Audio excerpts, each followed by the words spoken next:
La sala de conferencias del Centro de Negocios Internacional de Ouagadougou nunca había estado tan silenciosa. 14 CEO europeos se sentaban congelados en sus sillas de cuero, con las voces de sus intérpretes desvaneciéndose a mitad de la frase. Los dispositivos de traducción, esos costosos aparatos de tecnología que insistieron en traer, de repente parecían innecesarios. Todos entendieron perfectamente lo que acababa de suceder. El presidente Ibrahim Traoré había hablado durante exactamente 7 minutos y 23 segundos, sin amenazas, sin ultimátums, sin levantar la voz, solo 7 minutos de palabras calmadas y medidas que harían que estas corporaciones multimillonarias abandonaran sus operaciones de décadas en Burkina Faso en 72 horas. El CEO de North Gold Mining, Henrik Andersen, diría más tarde a su junta que nunca se había sentido tan aterrorizado por un discurso que no contenía amenazas directas. Pero estamos adelantándonos para entender cómo 7 minutos cambiaron todo. Debemos comenzar 3 horas antes, cuando estos ejecutivos llegaron a lo que pensaban sería una reunión rutinaria sobre negociaciones fiscales. Se suponía que sería algo sencillo. El Consejo Empresarial Europeo había solicitado esta reunión semanas antes, confiados en que podrían presionar al joven líder militar para que mantuviera los términos favorables que había disfrutado durante décadas. Después de todo, Burkina Faso necesitaba inversión extranjera, necesitaba su experiencia, necesitaba su dinero. Eso es lo que se dijeron a sí mismos mientras sus convoyes de SUVs negras avanzaban por las polvorientas calles de Ouagadougou. Y Seymour, Marcus Richter, C.U. Titan Jesus incluso bromeó con su colega durante el viaje. Esto no tomará mucho tiempo. Estos líderes africanos siempre ceden cuando les muestran los números. Estaba revisando su teléfono, ya planeando su vuelo nocturno a París, cuando el vehículo se detuvo en un lugar inesperado, no en el Palacio Presidencial ni en el Ministerio de Comercio. En su lugar, se encontraron en un modesto centro comunitario, en uno de los barrios de clase trabajadora de Ouagadougou. La confusión fue inmediata. Debe haber algún error, dijo Claudette Moro, representante de 3 importantes conglomerados agrícolas franceses. Su asistente hizo llamadas telefónicas frenéticamente, pero la respuesta fue clara. Este era el lugar correcto. El presidente Traoré los esperaba dentro. Al entrar, los ejecutivos encontraron algo que los hizo sentir aún más incómodos. La sala no estaba llena solo de funcionarios del gobierno, sino también de mineros locales,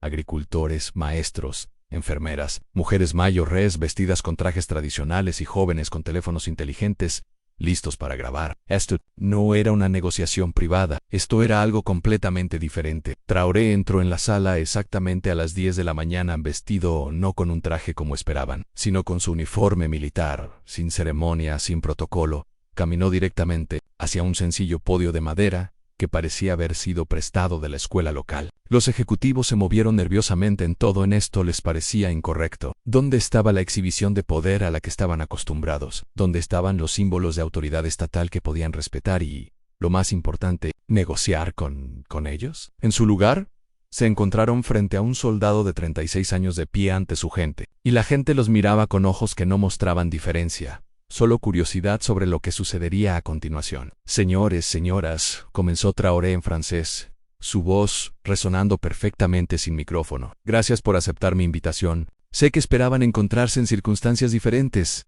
pero quería que hablaran con Burkina Faso. No solo conmigo, esta gente que tienen a su alrededor, ellos son Burkina Faso. Los ejecutivos intercambiaron miradas. Esto ya estaba fuera.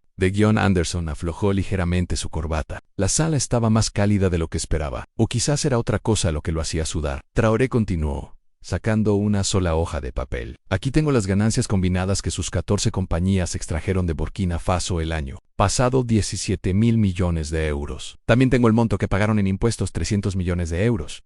Eso es menos del 2%. Hizo una pausa, dejando que los números calaran. Pero los números son solo números. Déjenme decirles lo que se señaló a una mujer anciana en la fila delantera. Ella es Mama Salamata. Trabajó en sus minas de oro durante 30 años. Senior Anderson ganaba 40 euros al mes mientras extraía oro por valor de millones. Hoy, no puede permitirse la medicina para su artritis causada por las condiciones en sus minas. Anderson quería protestar, explicar sobre las tarifas de mercado y los costos operativos, pero algo en los ojos de Traoré le hizo guardar silencio. Esto ya no era una negociación. Esto era algo más. algo que no había encontrado en 40 años de hacer negocios en África. Señor Richter, continuó Traoré, dirigiéndose al CEO de Titan Resources. Su empresa ha estado perforando petróleo en nuestras regiones del norte durante 15 años. Han extraído 4.000 millones de barriles. ¿Sabe cuántos hogares en esas regiones tienen electricidad? El 7%. El 7% tiene luz, mientras ustedes bombardean miles de millones de dólares en petróleo de debajo de sus pies. La sala estaba completamente quieta ahora. Incluso los jóvenes con teléfonos parecían haber olvidado que estaban grabando en Richter. Sintió como su cuello se apretaba. Quería argumentar sobre los desafíos de infraestructura, sobre las complejidades del desarrollo, pero los rostros a su alrededor, no esos rostros burkineses comunes, hicieron que sus argumentos preparados se desmoronaran en su garganta. A la voz de la señora Moro permaneció firme, casi suave. Sus empresas agrícolas controlan el 60% de nuestra tierra cultivable. Ustedes cultivan algodón para las casas de moda europeas, mientras los niños burkineses sufren de malnutrición. El año pasado, exportaron algodón por valor de 2.000 millones de euros a los agricultores que lo cultivan ganaron menos de $1 al día. Moro abrió la boca, luego la cerró. Las mujeres mayores en la sala la miraban, no con ira, sino con una especie de espera paciente, como si hubieran estado esperando durante décadas escuchar lo que ella pudiera decir. Ella se dio cuenta de que no tenía nada que decir ahora. Traoré, dijo, y su voz adoptó una calidad diferente. Aún calmada pero con un filo de acero. Podría incautar sus activos, podría nacionalizar sus operaciones. Muchos de mis asesores me han instado a hacer exactamente eso. ¿Sería legal bajo la ley internacional dada la condición inaceptable de sus contratos? Pero no lo voy a hacer. El alivio en la sala, por parte de los ejecutivos, fue palpable pero de corta duración. En su lugar, Traoré, continúan, les voy a dar una opción. Pueden quedarse en Burkina Faso, pero bajo nuevos términos. 51% de propiedad local. Salario mínimo de 300 euros al mes para todos los trabajadores. El 30% de las ganancias reinvertidas en infraestructura local. Fondos para la restauración ambiental, gestionados por las comunidades locales. Transparencia total en todos los tratos financieros, con registros públicos y accesibles. O hizo una pausa, mirando a cada ejecutivo a su vez. Pueden irse. En el silencio que siguió fue ensordecedor. Finalmente, Jonathan Pierce, CEO de Meridian Extraction, encontró su voz. Esto es imposible. Estos términos harían que nuestras operaciones fueran no rentables. Nuestros accionistas nunca aceptarían esto. Traoré asintió lentamente. Entiende. Las ganancias de sus accionistas importan más que las vidas burkinesas. Eso ha estado claro durante décadas. Entonces, lárguense en la simplicidad de todo esto. Fue impresionante, sin ira, sin drama, solo una declaración de hechos. Pero no necesitan, tartamudeó Wilhelm Krauss de Continental Mining Corporation. Nuestra tecnología, nuestra experiencia, nuestras conexiones con los mercados globales. Sin nosotros, su economía colapsará. Y fue entonces cuando Traoré sonrió por primera vez durante toda la reunión. Señor Krauss, eso es lo que nos han dicho durante 60 años, que nos necesitan más de lo que nosotros los necesitamos.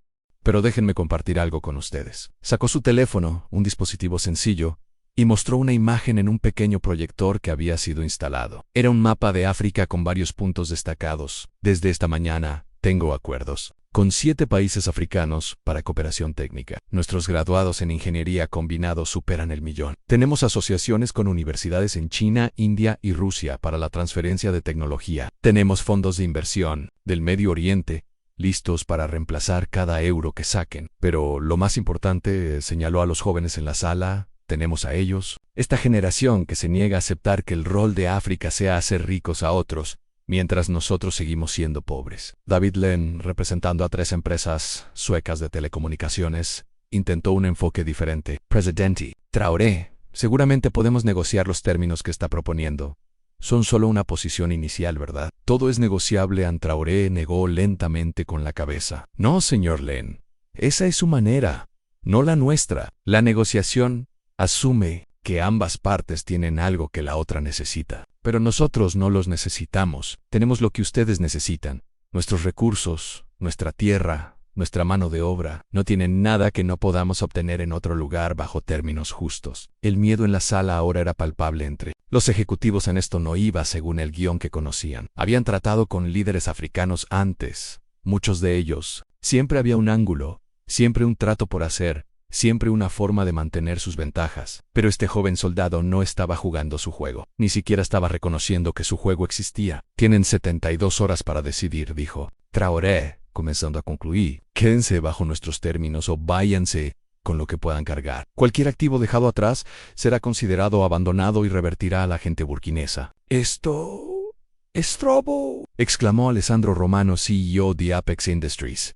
«Tenemos contratos, acuerdos legales, iremos a tribunales internacionales». La sala se tensó, esperando la respuesta de Traoré, pero en lugar de ira, su rostro mostró algo, casi como lástima. «Señor Romano, esos contratos fueron firmados con gobiernos que no representaban a su pueblo. Los contratos firmados bajo coacción, corrupción y presión colonial no tienen validez moral. En cuanto a los tribunales internacionales, se encogió de hombros. Adelante, mientras ustedes pasan años en litigios, nosotros estaremos construyendo nuestro país con socios que nos respetan». La reunión claramente estaba terminando, pero Traoré tenía una cosa más que decir. «Antes de que se vayan, quiero que entiendan algo. Esto no se trata de odio, no los odiamos. Esto se trata de justicia. Durante demasiado tiempo, África ha sido una plantación y ustedes han sido los supervisores. Esa era termina hoy. Aquí, en Burkina Faso, pueden ser parte del futuro de África como socios, verdaderos socios, o pueden ser parte de su pasado. La elección es suya». Mientras los ejecutivos salían,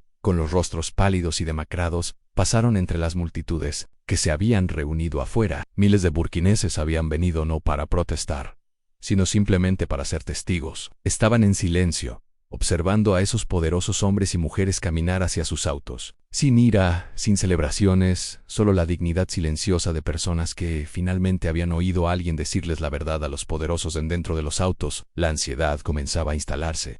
Los teléfonos sonaban constantemente. Reuniones de emergencia de la Junta. Los precios de las acciones ya comenzaban a fluctuar cuando la noticia de la reunión se filtró. Henrik Anderson estaba en su tercera llamada a Estocolmo cuando su asistente le mostró algo en una tableta. Era una transmisión en vivo de la reunión, ya vista 2 millones de veces. Los comentarios llegaban desde toda África, desde todo el mundo. Finalmente, así es como se ve el liderazgo. Burkina Faso lidera. Los demás seguirán. Se dio cuenta con un escalofrío de que esto ya no se trataba solo de Burkina Faso en sí. Traoré tenía éxito aquí. Si realmente los obligaba a salir o les hacía aceptar esos términos, todas las naciones africanas querrían lo mismo. 14 empresas, que representan ingresos combinados de más de 300.000 millones. Tenían 72 horas para tomar una decisión que cambiaría el panorama económico de todo un continente. Esa misma noche, la comunidad expatriada en Ouagadougou estaba en caos. El Cercle France, el club exclusivo donde los ejecutivos europeos se habían reunido durante décadas, estaba lleno de reuniones de emergencia. Marcus Richter se paró frente a un grupo reunido apresuradamente, tratando de mantener la calma. «Necesitamos estar juntos, si todos nos negamos, él tendrá que ceder. El shock económico será demasiado grande». Pero Claudet Moro negó con la cabeza. «No viste sus ojos, Marcus. No está blufeando. Preferiría ver que la economía colapsara y se reconstruyera antes que continuar bajo los términos actuales». «Entonces luchamos», insistió Romano. «Tenemos contratos, derecho internacional, el Banco Mundial, el FMI, tenemos apalancamiento». Jonathan Pierre se rió amargamente. «¿Qué apalancamiento? ¿Viste a la gente en esa sala? Están listos para lo que venga. ¿Y esos acuerdos de asociación que mencionó? Son reales. Ya he recibido llamadas de 3 empresas chinas listas para hacerse cargo de nuestras operaciones en cuanto nos vayamos». La sala estalló en discusiones. Algunos querían pelear, otros negociar, otros ya estaban planeando su retirada. Mientras tanto, en una oficina modesta al otro lado de la ciudad, Traoré se sentaba con sus asesores económicos. Estaban nerviosos, pero decididos. «Los mercados reaccionarán mal», advirtió su ministra de Finanzas Patricia Adrago. «Nuestra moneda podría colapsar. Las calificaciones crediticias internacionales caerán». Traoré asintió. «Lo sé, pero ¿cuál es la alternativa? Otros 60 años siendo la estación de gasolina y la mina de Europa. Nuestra gente merece algo mejor, incluso si el camino es difícil». El coronel Armadou Sawadogu, su asesor de seguridad, tenía otras preocupaciones. «Intentarán desestabilizarnos, financiar grupos opositores, tal vez incluso intentar un golpe de Estado». La respuesta de Traoré fue tranquila. «Que lo intenten. La gente está con nosotros. Nos viste hoy. Estén listos para esta lucha». A medida que los 72 horas avanzaban, el drama se intensificaba. 3 empresas anunciaron inmediatamente que se irían, provocando una venta masiva de sus acciones. Otras 4 intentaron negociar enviando equipos de abogados y consultores, pero Traoré se negó a reunirse con ellos. «Los términos están establecidos», fue su única respuesta. El gobierno francés se involucró, con el presidente Macron llamando personalmente a Traoré. La conversación que se filtró más tarde fue: Tenzan, estás cometiendo un error, advirtió Macron. Francia ha sido el socio de Burkina Faso durante décadas. La respuesta de Traoré fue educada pero firme. Buscamos socios.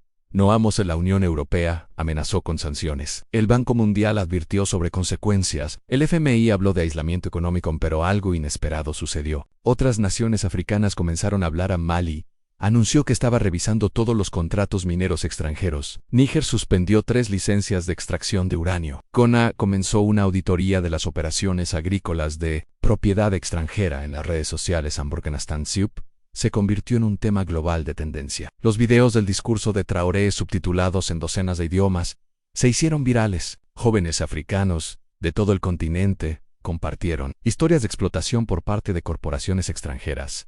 Los economistas debatieron sobre si el modelo de Traoré podría funcionar. Algunos lo llamaron suicidio económico, otros lo llamaron descolonización largamente esperada.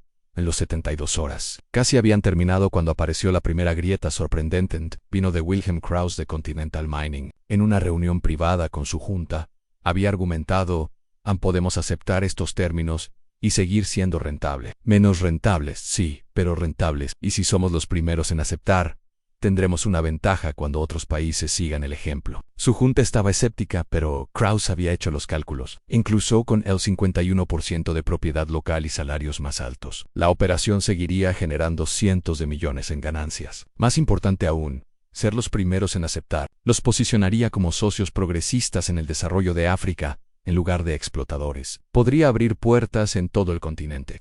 A las 68 horas, Continental Mining anunció que aceptaría los términos de Traoré. El impacto en la comunidad empresarial europea fue profundo en Traoré. Romano le gritó a Krauss durante una llamada telefónica acalorada: pero Krauss no sé. Inmutuan, soy un hombre de negocios, Alessandro. Veo hacia dónde sopla el viento.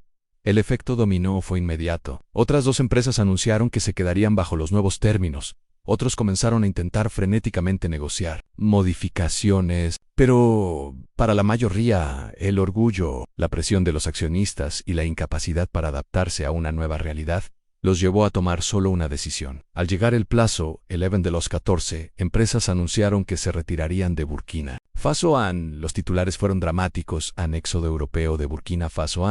La apuesta de Traoré, liberación económica o suicidio. El discurso de 7 minutos que sacudió África. Los ejecutivos que se retiraron celebraron una conferencia de prensa en el aeropuerto tratando de controlar la narrativa. Este es un día oscuro para Burkina Faso, declaró Anderson. Han elegido la ideología sobre la prosperidad. Pero incluso mientras hablaba, su teléfono vibraba con mensajes de accionistas furiosos por los activos abandonados y las ganancias perdidas. A las 3 empresas que se quedaron, se encontraron en una posición inesperada. Jonathan Pierce, de Meridian Extraction, que inicialmente se había resistido, pero finalmente aceptó los términos, le dijo a su junta: ahora somos los principales socios occidentales en lo que podría convertirse en el experimento económico más importante de África. Si esto funciona, y empiezo a pensar que podría, estaremos posicionados perfectamente para la nueva África. Las consecuencias inmediatas fueron de hecho caóticas. El franco burkineso perdió el 20% de su valor en 3 días. Las agencias de crédito internacionales rebajaron la calificación del país. Se suspendieron algunos fondos de ayuda extranjera, pero también sucedió algo más. Las remesas de la diáspora burkinesa aumentaron un 300% en un mes. Varios fondos de inversión del Medio Oriente anunciaron importantes proyectos de infraestructura. Un consorcio de empresas tecnológicas indias propuso una iniciativa de transformación digital. Y lo más sorprendente, las solicitudes a las universidades de Burkina Faso desde todo África aumentaron un 500% en 3 meses después. Cuando el polvo se asentó, la situación era compleja, pero no el desastre que muchos habían predicho. El desempleo había aumentado inicialmente, pero comenzaba a disminuir a medida que las empresas locales se hacían cargo de las operaciones abandonadas. La economía se había contraído, pero comenzaba a mostrar signos de estabilización. Lo más importante, había surgido un sentido de posibilidad que no existía antes. En una entrevista con Al Jazeera, Traoré reflexionó sobre esos 7 minutos. No planeaba cambiar todo con ese discurso. Simplemente dije la verdad, sobre la explotación, sobre la dignidad, sobre nuestro derecho a determinar nuestro propio futuro. Resulta que eso es todo lo que nuestra gente necesitaba escuchar. Las 14 empresas europeas que habían dominado la economía de Burkina Faso durante décadas se redujeron a 3, operando bajo términos que habrían sido impensables solo unos meses antes, pero quizás el cambio más significativo no fue en Burkina Faso en absoluto. Fue en las salas de juntas de toda Europa donde los ejecutivos que trataban con África ahora tenían que hacer un nuevo cálculo. La era de la explotación fácil estaba terminando. Andes Kerso 17 minutos lo había dejado. Claro, un año después, los economistas lo llamarían el presidente Ouagadougou. 5 países africanos habían implementado políticas similares. Las corporaciones extranjeras estaban adaptando, algunas de manera voluntaria, otras a regañadientes, a una nueva realidad donde los recursos africanos venían con términos africanos. En el mundo no se había acabado. El cielo no se había caído. Pero algo fundamental había cambiado en un centro comunitario en Ouagadougou donde todo comenzó. Se instaló una placa. Simplemente decían aquí: el 15 de marzo de 2024. El presidente Ibrahim Traoré habló durante 7 minutos y 23 segundos en África. Escuchó, en el mundo, cambió. Los 14 CEO que estaban en esa sala nunca olvidarán esos 7 minutos. Algunos, como Anderson, pasarían años luchando en batallas legales tratando de recuperar activos en otros, como Kraus, construirían nuevos modelos de negocio basados en una asociación genuina. Pero todos sabían que habían sido testigos de un momento histórico, en el momento en que las palabras tranquilas de un hombre terminaron con una era de explotación que parecía eterna. 7 minutos. Eso fue todo lo que necesitó. 7 minutos de verdad, dichos calmadamente en una sala modesta, testigos de personas comunes que habían esperado generaciones para escuchar a alguien decir lo que Ibrahim Traoré dijo ese día. No con ira ni odio, sino con la simple dignidad de enunciar hechos que todos sabían, pero que nadie en el poder había reconocido nunca hoy en día. Las escuelas de negocios estudian esos 7 minutos como una clase magistral de negociación, mediante la autoridad moral. Los científicos políticos lo analizan como un punto de inflexión en la economía postcolonial, pero para las personas que estaban en esa sala, fue más simple que eso. Fue el día en que alguien finalmente dijo lo que necesitaba ser dicho y, al decirlo, cambió todo. El giro más irónico ocurrió 6 meses después. Henrik Anderson, el mismo CEO que había huido de Burkina Faso en pánico, fue capturado en una investigación de cámara oculta por periodistas suecos. En lo que él pensaba que era una cena privada, se le oyó decir a Traoré tenía razón. Sabes, nosotros éramos parásitos. Durante 40 años tomamos todo y no devolvimos nada. Tal vez sea mejor así. El video se hizo viral, con millones de vistas. Solo en África Anderson se vio obligado a renunciar. Pero su confesión se convirtió en una vindicación inesperada de todo lo que Traoré había dicho. Mientras tanto, las 3 empresas que se quedaron estaban informando algo notable a sus accionistas.